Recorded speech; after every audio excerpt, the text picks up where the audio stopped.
You just crossed 3 million ARR.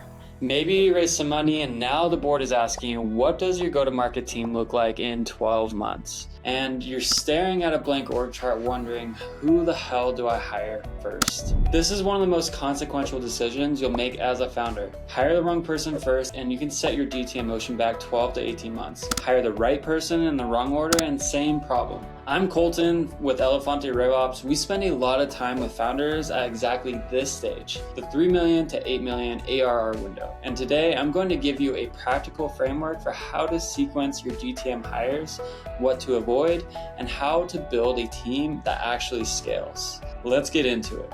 Before you hire a single person, you need to be honest about your current GTM motion, because the wrong answer to who do I hire first is almost always caused by not being clear on this. If you're primarily inbound, most of your revenue comes from inbound leads. Content, SEO, word of mouth, referral, product virality. Your constraint is converting and closing what comes in, and then expanding those accounts. If you're primarily outbound, you're hunting.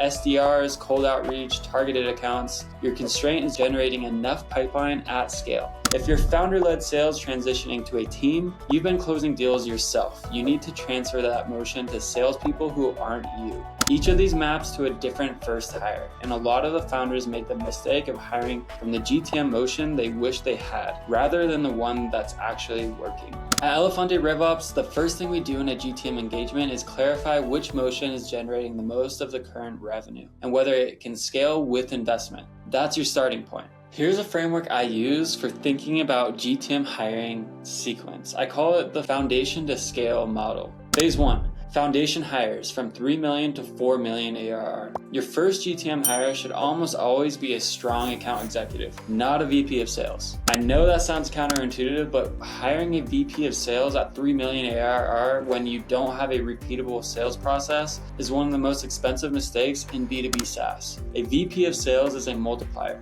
not a builder. They need something to multiply. What you need first is proof that someone other than the founder can close deals. A strong senior AE who has sold in your segment, who can run a sales process without hand-holding, and who will tell you what's broken. That's your first hire. Your second phase 1 hire, a marketing generalist or a demand gen specialist. Someone who can own content, campaigns, and pipeline generation. Not a CMO, not yet. You need an operator, not a strategist. Once you have a proof that your AE can close and your marketing person is generating consistent pipeline, now you can layer in 1. A customer success manager. Churn will kill you faster than anything else at this stage. Get someone dedicated to onboarding and retention before you overinvest in acquisition.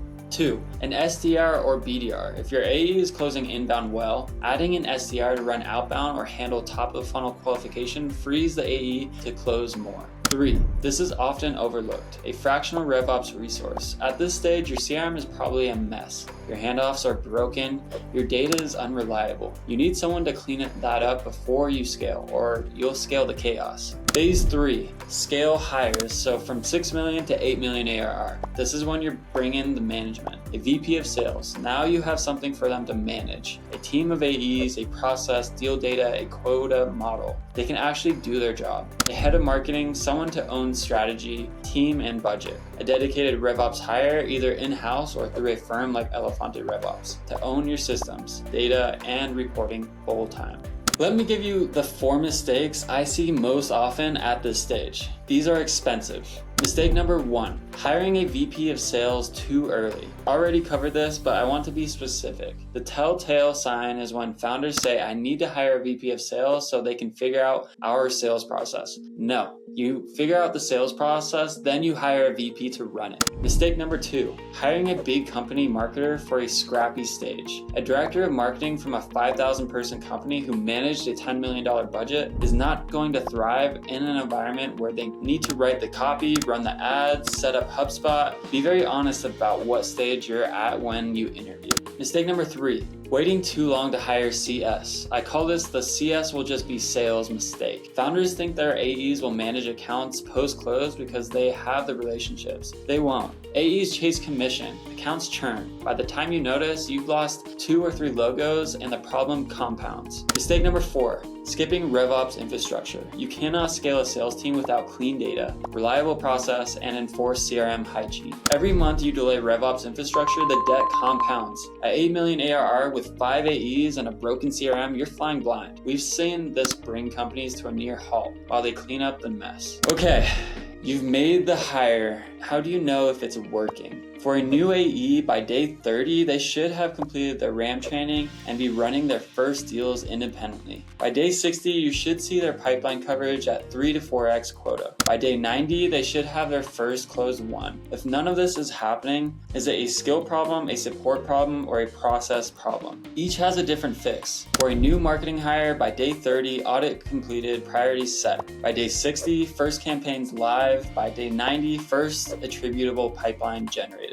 The mistake is expecting big results in 30 days from a marketer, but you should absolutely be seeing activity and clarity of the direction. For a new CS hire, by day 30, all current customers contacted, onboarding process documented. By day 60, first QBRs run. By day 90, churn risk accounts identified and engaged. NPS baseline established. Build these scorecards before you hire. It makes the onboarding expectation conversation much cleaner, and it makes it much easier to diagnose performance issues early, rather than 6 months in when you're starting a PIP conversation. One thing I want to close the loop on, where does RevOps fit in on all of this? RevOps isn't just a systems function. At the 3 million to 8 million ARR stage, RevOps is your connective tissue. RevOps makes sure that when marketing generates a lead, it gets to sales cleanly. That when sales closes a deal, CS gets everything they need for a great onboarding. That when CS identifies an expansion opportunity, sales knows all about it. That your CEO and your board are looking at accurate pipeline and revenue data, not guesses. Without that connective tissue, every team's operating in a silo, and you can have great individual performers who still produce mediocre results because the handoffs are broken.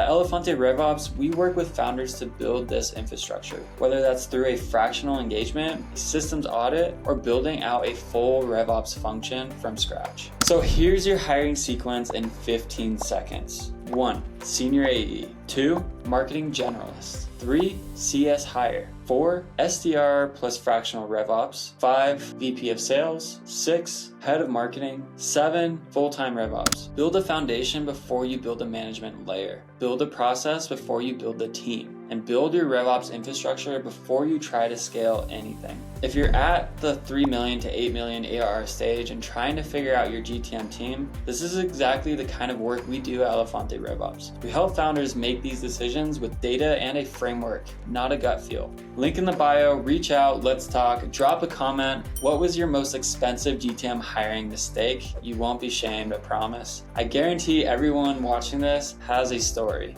I'll see you in the next one. Bye for now.